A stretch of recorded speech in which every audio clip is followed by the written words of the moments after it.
Assalamualaikum warahmatullahi wabarakatuh.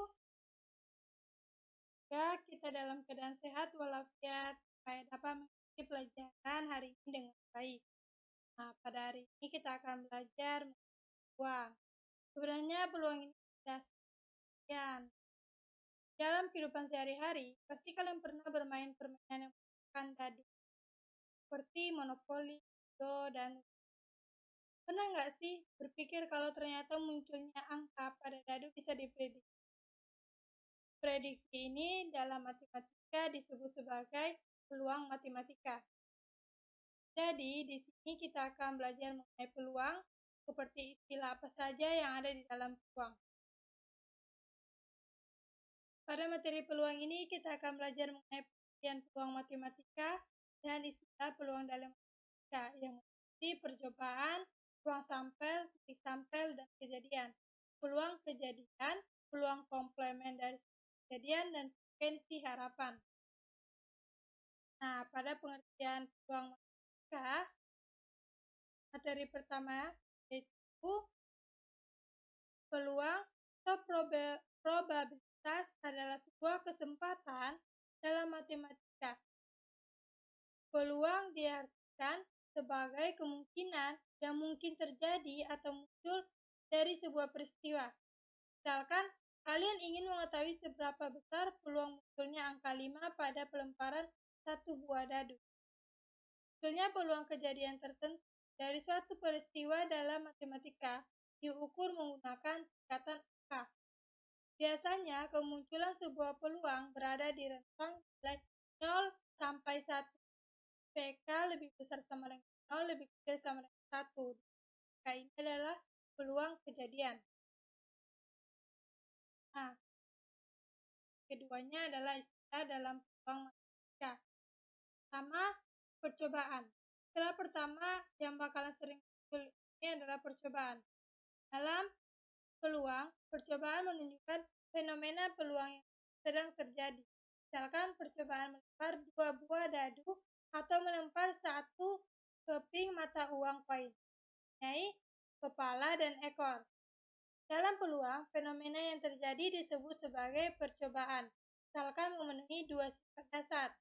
Pertama, setiap kejadian atau percobaan yang sedang kalian lakukan mempunyai kemungkinan hasil atau peristiwa yang bakalan terjadi.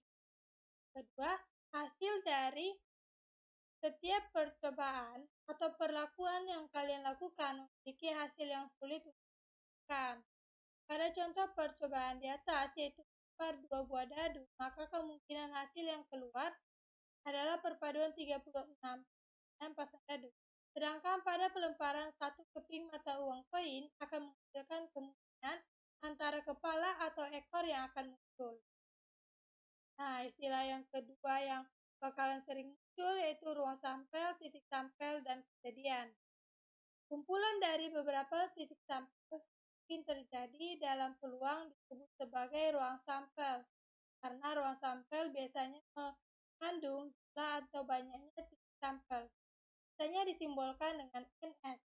Dengan N adalah banyak titik sampel dalam ruang sampel. Dua titik sampel adalah bagian atau anggota dari ruang sampel. Ya, kumpulan dari beberapa titik sampel bakalan membentuk kelompok sampel, bukan ruang sampel yang disebut kejadian. Perbedaan dari ketiganya adalah, misalkan kita melempar 2 mata uang koin sebanyak 1 kali. Munculnya angka pada pelemparan ini bakalan kita simbolkan dengan A, sedangkan ekor bakalan kita simbolkan dengan G.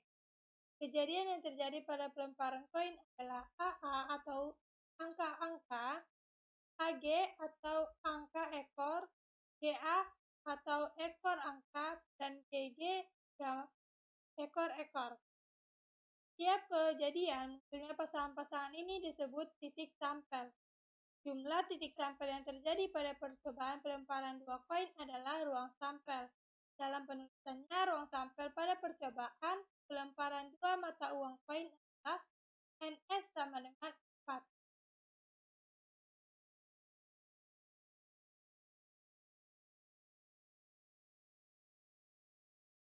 Yang ketiga, Istilah yang bakalan sering muncul adalah peluang kejadian. Peluang kejadian menunjukkan seberapa besar kemungkinan terjadi sebuah kejadian yang kamu inginkan. Peluang kejadian ini membutuhkan informasi tentang ruang sampel, titik sampel, dan kejadian yang terjadi. Misalkan pada pelemparan dua buah koin, ruang sampelnya adalah 4, dan titik sampel masing-masing adalah AA, AE, EA, dan EE. Peluang munculnya pasangan angka-angka atau AA adalah perbandingan antara banyaknya kemungkinan yang muncul dibagi dengan jumlah ruang sampel. Untuk persamaan peluang kejadian biasa ditulis dengan PK sama dengan NK per N, mana PK ini adalah peluang kejadian, NK adalah jumlah kejadian, dan S adalah jumlah ruang sampel.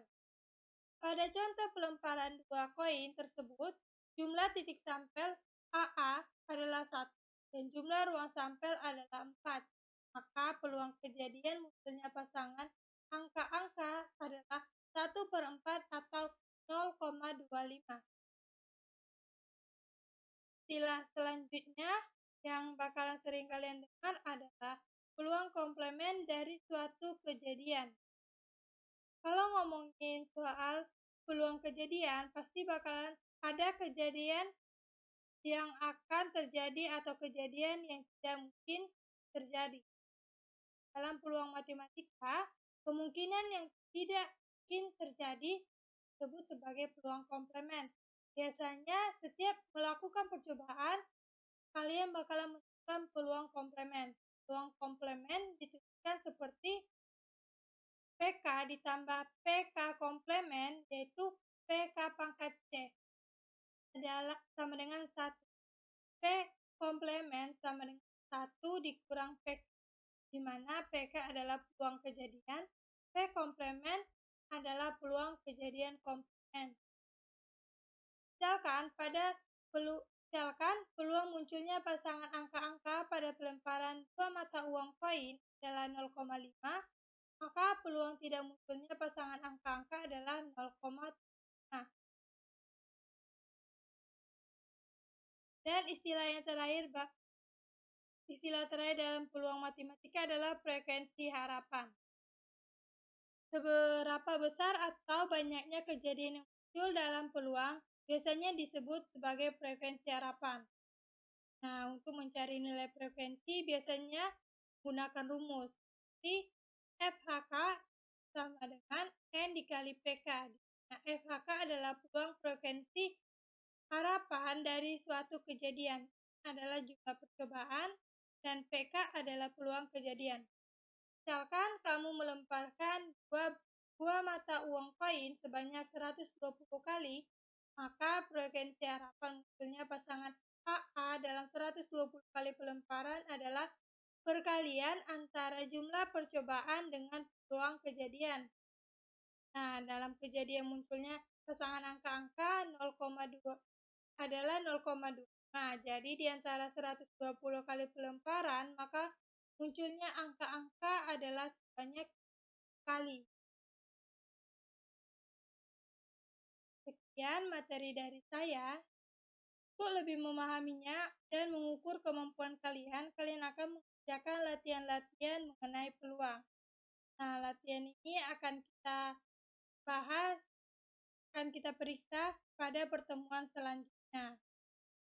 Semoga kalian memahami materi ini karena materinya masih sangat gampang. Berhubung karena waktunya sudah habis, cukup sekian penjelasan dari saya. Assalamualaikum warahmatullahi wabarakatuh.